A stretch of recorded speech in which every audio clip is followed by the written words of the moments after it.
ഒരു മിനിറ്റ്, എൻ്റെ ഈ ചെറിയ വായിൽ വലിയ വർത്തമാനം പറയാനാണ് ഞാൻ വന്നിരിക്കുന്നത്. അതുകൊണ്ട് നിങ്ങളുടെ വിലപ്പെട്ട സമയത്തിൽ നിന്ന് 2-3 മിനിറ്റ് എനിക്ക് വേണ്ടി മാറ്റി വെക്കണമെന്ന് ഞാൻ ആഗ്രഹിക്കുന്നു. അപ്പോൾ എല്ലാവരും സഹകരിക്കണേ. അപ്പോൾ നമുക്ക് വീഡിയോയിലേക്ക് കിടക്കാം. അതായത് എനിക്ക് ഇങ്ങനെ കുറേ നല്ല കമൻറ്റുകൾ വരുന്നുണ്ട്, കുറച്ച് ചീത്ത കമൻറ്റുകളും വരുന്നുണ്ട്. അപ്പോൾ എനിക്കൊരു കമൻറ്റ് വന്നത് എനിക്ക് വളരെയധികം ഇഷ്ടപ്പെട്ടു. അതായത് മോളുടെ വീഡിയോ കാണുമ്പോൾ എനിക്ക് കോൺഫിഡൻസ് ഉണ്ടെന്ന് പറഞ്ഞു. അപ്പോൾ അതിലെനിക്ക് വളരെയധികം സന്തോഷമുണ്ട്. പിന്നെ ഇതാണ് ആ കമൻറ്റ്. പിന്നെ ഞാൻ എൻ്റെ ഇൻസ്റ്റാഗ്രാമിൽ എനിക്ക് ഒരു ഫ്രണ്ട് ഉണ്ട്. ഒരു ചേച്ചിയാണത്. ആ ചേച്ചി നല്ല രസത്തെ വീഡിയോ ഒക്കെ എടുക്കുന്നുണ്ട്, തിരക്കേടില്ലാതെ വീഡിയോസൊക്കെ എടുക്കും, ഫോളോവേഴ്സും കുറച്ചൊക്കെ ഉണ്ട്. അപ്പോൾ നല്ല റീൽസാണ് ആ ചേച്ചിയുടെ. പക്ഷേ ചേച്ചിയുടെ കമൻറ്റ് ബോക്സ് ആണെങ്കിൽ ഓഫാക്കി വെച്ചിരിക്കുകയായിരുന്നു. അപ്പോൾ ഞാൻ ചേച്ചിയോട് ചോദിച്ചു, ചേച്ചി എന്താ കമൻറ്റ് ബോക്സ് ഓഫാക്കി വെച്ചിരിക്കണേന്ന്. അപ്പോൾ ആ ചേച്ചി പറഞ്ഞു, മോളെ വീഡിയോ ഇട്ട് കമൻറ്റ് ബോക്സ് ഓണാക്കി വെച്ച് കഴിഞ്ഞാൽ ബാഡ് കമൻറ്റ്സ് ഒക്കെ ഒത്തിരി അധികം വരുന്നുണ്ട്, അതുകൊണ്ട് ഞാൻ ഓഫാക്കി വെച്ചിരിക്കുന്നത്. പിന്നെ എൻ്റെ അച്ഛനും ചേട്ടനൊക്കെ ഉണ്ട്, ബ്രദറൊക്കെ കാണൂലേ, അപ്പോൾ എനിക്ക് വീഡിയോ തന്നെ എടുക്കാൻ പറ്റില്ല എന്നൊക്കെയാണ് ആ ചേച്ചി എന്നോട് പറഞ്ഞത്. വേറൊന്നുമല്ല കുഞ്ഞ്, ഒരു പ്രാവശ്യം നല്ല ബാഡായിട്ട് കുറച്ച് കമൻസ് വന്ന്. ആങ്ങളമാരൊക്കെ ഉള്ളതല്ലേ അക്കൗണ്ടിൽ, അപ്പോൾ അവർക്കത് കണ്ടാൽ പിടിച്ചൊന്നും വരില്ലല്ലോ, അറിയാലോ. കമൻറ്റ് ബോക്സിൽ വേണ്ടാത്ത മെസ്സേജൊക്കെ വന്നാൽ അവർ ചിലപ്പോൾ പറയും അക്കൗണ്ടേ നിർത്താൻ. ഭയങ്കര ആഗ്രഹിച്ച് ഇത്രയും അധികം ഫോളോവേഴ്സ് ഇത്രയൊക്കെ ആയെങ്കിലും അധികം അറിയിച്ചില്ലല്ലോടാ, അതുകൊണ്ട് ചിലപ്പോൾ അക്കൗണ്ടൊക്കെ നിർത്തിക്കോളാൻ ചിലപ്പോൾ പറഞ്ഞാലേ. ചേട്ടന്മാരുടെയൊക്കെ ഇല്ലടാ, ചേട്ടന്മാരുടെയൊക്കെ സ്വഭാവം അറിയാമല്ലോ, അവർ ഇച്ചിരി സീനായി കഴിഞ്ഞാൽ പിന്നെ അക്കൗണ്ടേ നിർത്തേണ്ടി വരും. അപ്പോൾ പേടിച്ചിട്ട് ഓഫാക്കിയിട്ടവാ. പിന്നെ ബാഡ് കമൻസ് വന്നു കഴിഞ്ഞാൽ ഫേസ് ചെയ്യാന്നുള്ള ധൈര്യം ഉണ്ടെങ്കിലും ചിലപ്പോൾ ഒക്കെ ഡൗൺ ആയി പോകും. നമ്മൾ ഭയങ്കര ഡൗൺ ആയിട്ട് ഇരിക്കുമ്പോൾ ഇങ്ങനത്തെ കമൻറ്റും കൂടെ വരുമ്പോൾ ഭയങ്കര സങ്കടം. ഞാൻ കാണുന്നതല്ലോ, നീ ഭയങ്കര സെൻസിറ്റീവാ. അപ്പോൾ ഞാൻ ആ ചേച്ചി തന്നെയാണ് സംസാരിച്ചത്. അപ്പോൾ ആ ചേച്ചി ചാറ്റിങ്ങിൽ പറഞ്ഞാണ് ഇങ്ങനെ. അപ്പോൾ എനിക്ക് നിങ്ങളോട് ചോദിക്കാനുള്ളത്, എന്ത് ചീത്ത സ്വഭാവമാണിത് ഈ ബാഡ് കമൻറ്റ് ഇടുന്നവരോട്. ബാഡ് കമൻറ്റ് ഇട്ട് കഴിഞ്ഞാൽ അവരങ്ങ് തളർന്നു പോകും. അതിൽ നിങ്ങൾ എന്ത് സുഖമാണ് കാണുന്നത്? എനിക്ക് അറിയാത്തതുകൊണ്ട് ചോദിക്കുന്ന. എൻ്റെ കാര്യം നിങ്ങൾ നോക്കണ്ട. എനിക്ക് ബാഡ് കമൻറ്റ് ഇട്ടാലും എനിക്കൊരു കുഴപ്പമില്ല, കാരണം അതൊന്നും ഞാൻ നോക്കാൻ പോണില്ല. അതെല്ലാം നോക്കുന്നത് എൻ്റെ പാരൻസ് തന്നെയാണ്. ഞാനതൊന്നും നോക്കാറില്ല. നല്ല കമൻ്റ് ആണെങ്കിൽ എനിക്ക് ഒന്ന് കാണിച്ചു തരും, മോളെ എങ്ങനെ ഇട്ടിട്ടുണ്ട്, മോള് തീയാണെന്ന് പറഞ്ഞിട്ട് ഇട്ടിട്ടുണ്ടെന്ന് പറഞ്ഞു. അപ്പോൾ അതിലൊക്കെ എനിക്ക് സന്തോഷമുണ്ട്. ബാഡ് കമൻറ്റ് ഇടുന്നവർ ഞാൻ കാണാറുമില്ല, അവരാരെന്നും എനിക്കറിയില്ല, അതിലൊന്നും എനിക്കൊരു കുഴപ്പമില്ല. പക്ഷേ മറ്റുള്ളവരോട് ഇങ്ങനെ ബാഡ് കമൻ്റ് ഇട്ട് അവരെ തളർത്തി അതിനൊരു സന്തോഷം കണ്ടെത്തുന്നത് അതൊരു ചീത്ത സ്വഭാവമല്ലേ? നമ്മളെന്തിനാ മറ്റുള്ളവരുടെ സന്തോഷം പിടിച്ചു വാങ്ങുന്നത്? അത് തെറ്റല്ലേ?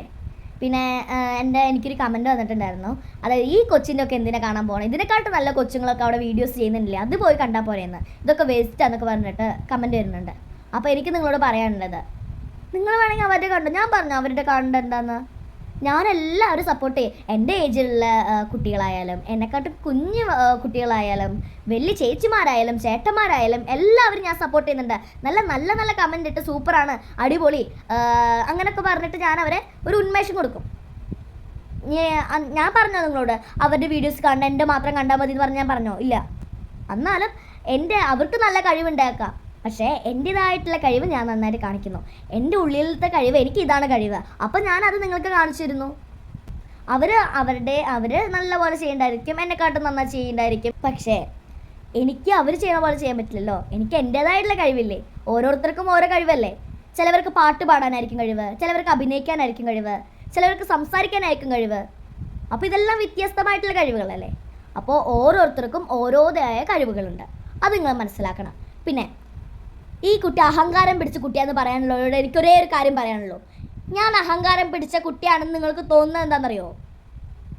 അത് എൻ്റെ വീഡിയോസിൽ ഞാൻ ദേഷ്യപ്പെട്ട് വീഡിയോ എടുക്കുന്നതുകൊണ്ടായിരിക്കും നിങ്ങൾക്ക് അഹങ്കാരം പിടിച്ച കുട്ടിയാണെന്ന് പറയുന്നത്. പക്ഷേ എനിക്കൊരു അഹങ്കാരം ഇല്ലെന്ന് എനിക്കറിയാം. ഇങ്ങനെ അഹങ്കാരം പിടിച്ച് നിങ്ങളല്ല കമൻറ്റ് ഇടുന്നത്, ചീത്ത കമൻറ്റ് ഇടുന്നവരല്ല അഹങ്കാരം പിടിച്ചവരെന്ന് പറയാൻ പറ്റുള്ളൂ. അല്ലാതെ ഞാൻ പിന്നെ എൻ്റെ അടുത്ത് ദേഷ്യത്തിൽ സംസാരിക്കുന്നവരോട്, എൻ്റെ അടുത്ത് മര്യാദയില്ലാതെ സംസാരിക്കുന്നവരോട് ഞാൻ എങ്ങനെ സംസാരിക്കണം? ദേഷ്യത്തിലല്ലാതെ സ്നേഹത്തിൽ സംസാരിക്കാൻ പറ്റുമോ? ഇല്ലല്ലോ. അവരുടെ കാലും കൈയും പിടിച്ച് എനിക്ക് കൈ കെട്ടി നിന്ന് സംസാരിക്കാനൊന്നും പറ്റില്ല. ഞാൻ അങ്ങനത്തെ ആളല്ല. ഞാൻ സംസാരിക്കുകയാണെങ്കിൽ ഞാൻ മാന്യ മര്യാദയോട് കൂടി എന്നോട് സംസാരിക്കുന്നത്, അല്ലാതെ വല്ല ചീത്ത വാക്കുകളോ ബാഡ് വേർഡ്സ് അങ്ങനെ ഉപയോഗിക്കുന്നുണ്ടോ ഞാൻ? അവർ ബാഡ് വേർഡ്സ് ഉപയോഗിച്ചാലും ഞാൻ വല്ലത് ഉപയോഗിക്കുന്നുണ്ടോ? ഞാൻ ചേട്ടാ ചേച്ചി അങ്കിളെ ആൻറ്റി എന്ന് വിളിച്ച് തന്നെയാണ് സംസാരിക്കുന്നത്. പിന്നെ ഞാൻ പറഞ്ഞല്ലോ, വേറൊരു വീഡിയോയിൽ പറഞ്ഞിട്ടുണ്ടായിരുന്നു, ഞാൻ അങ്ങനെ എങ്ങനെ സംസാരിച്ച ഒരു വീഡിയോ ഉണ്ടെങ്കിൽ ഞാൻ എല്ലാം നിർത്തിയിട്ട് പോകും. എനിക്കതൊന്നും വേണ്ട. കാരണം പിന്നെ കമൻറ്റ് എൻ്റെ പാരൻസ് തന്നെയാണ് നോക്കുന്നത്. പിന്നെ ഇങ്ങനെ കമൻസ് വരും, കൊച്ചിന് പറഞ്ഞു തന്നിട്ട് ചെയ്യുന്നതല്ലേ എന്ന്. അപ്പോൾ ഞാൻ തുറന്നു പറയാണ്, എനിക്ക് പറഞ്ഞു തന്നിട്ട് തന്നെയാണ് ഞാൻ ചെയ്യുന്നത്. എൻ്റെ അച്ഛനമ്മ എനിക്ക് പറഞ്ഞു തരും. ഞാനത് ആലോചിച്ച് എൻ്റെ ഒരു രീതിയിൽ പറയും. അവർ പറഞ്ഞാൽ അതേപോലെ ഒന്നും ഉണ്ടാവില്ല. എൻ്റെ രീതിയിൽ തെറ്റുണ്ടാവും, അതിൽ ശരിയുണ്ടാവും. ഞാൻ ഇപ്പോൾ എനിക്ക് ചെറുപ്പം പറയാനാണ്. അപ്പോൾ അവരുടെ സഹായം വേണം. അവർ കുറച്ച് വയസ്സ് വരെ ഞാൻ വലുതാവുന്ന വരെ പഠിപ്പിച്ച് കഴിഞ്ഞാൽ പിന്നെ എനിക്ക് അവരുടെ സഹായം വേണ്ട. അതിനല്ലേ അച്ഛനമ്മയും അല്ലേ, അതിനല്ലേ പേരൻസ്. പിന്നെ വേറെ കമൻറ്റ് കുറേ അങ്ങനെ. പിന്നെ എനിക്ക് പറയാനുള്ളത് ബാഡ് കമൻറ്റ് ഇടുന്നവരോടാണ്. നിങ്ങൾ ഇനി ബാഡ് കമൻറ്റ് ഇടുമ്പോൾ ഒരേ ഒരു കാര്യം ആലോചിച്ചിട്ട് ബാഡ് കമൻറ്റ് ഇടുക. നിങ്ങൾക്ക് ഈ ബാഡ് കമൻറ്റ് ഇട്ടിട്ട് എന്താ കാര്യം? നമ്മളെന്തിനായി കമൻറ്റ് ഇടുന്നത്? വല്ല കാര്യമുണ്ട് ഇങ്ങനെ ബാഡ് കമൻറ്റ് ഇട്ട്? നല്ല കമൻറ്റ് ഇടുവാണെങ്കിൽ അവർക്കൊരു സന്തോഷം ഉണ്ടാവും, കോൺഫിഡൻസ് ഉണ്ടാവും. ബാഡ് കമൻറ്റ് ഇട്ട് കഴിഞ്ഞാലോ അവർക്ക് ഉള്ള കോൺഫിഡൻസും പോകും, അവർ വിഷമിക്കും. നമ്മൾ അവരുടെ സന്തോഷം പിടിച്ചു വാങ്ങിയിട്ട് വല്ല കാര്യമുണ്ടോ? നിങ്ങൾ എങ്ങനെയാണ് അതിൽ സന്തോഷം കണ്ടെത്തണേ? എനിക്കതൊന്നും അറിയില്ല. ഒന്ന് പറഞ്ഞു തരുമോ എങ്ങനെയാണ് സന്തോഷം കണ്ടെത്തണേന്ന്? വിഷമം ഉണ്ടാവില്ല നിങ്ങൾക്ക്? ഞാൻ ഇതുവരെ ഒരാൾക്ക് ബാഡ് കമൻറ്റ് ഇട്ടിട്ടില്ല. അതായത് അവരുടെ വീഡിയോ നന്നായിട്ടില്ലെങ്കിലും നമ്മൾ എന്ത് ചെയ്യണം, അത് കുഴപ്പമില്ല ഇനി നന്നായിക്കോളും എന്ന് പറഞ്ഞ് അവരെ പ്രോത്സാഹിപ്പിക്കണം. അവർ നന്നാക്കിക്കോളും, അടുത്ത തവണ അവർ നന്നാക്കിക്കോളും, അതറിയണം. പിന്നെ എനിക്ക് ബാഡ് കമൻറ്റ് ഇട്ടെന്ന് വിചാരിച്ചിട്ട് ഒന്നും വരാൻ പോകണില്ല. കാരണം എൻ്റെ ഫ്രണ്ട്സ് തന്നെയല്ലേ നോക്കുന്നത്, ഞാൻ നോക്കാറില്ലല്ലോ അത്. എൻ്റെ പേരൻസ് നല്ല ചങ്കൂറ്റത്തോടു കൂടി തന്നെയാണ് നോക്കുന്നത്. അവരത് കണ്ടാലും എന്ത് കണ്ടാലും അവർ തളർന്നു പോവില്ല. അപ്പോൾ എൻ്റെ പേരൻസ് പിന്നെ ഞാനും നോക്കാറുണ്ട്, പക്ഷെ പേരൻസ് കൂടെ ഇരുത്തി പേരൻസിൻ്റെ കൂടെ ഇരുന്നാണ് നോക്കാറുള്ളത്. അപ്പോൾ ബൈ. അപ്പോൾ നിങ്ങൾ ഈ വീഡിയോ ഫുള്ളും കണ്ടതിൽ ഞാൻ നന്ദി പറയുന്നു. ലൈക്ക് ചെയ്യാനും ഫോളോ ചെയ്യാനും മറക്കരുതേ. Okay bye.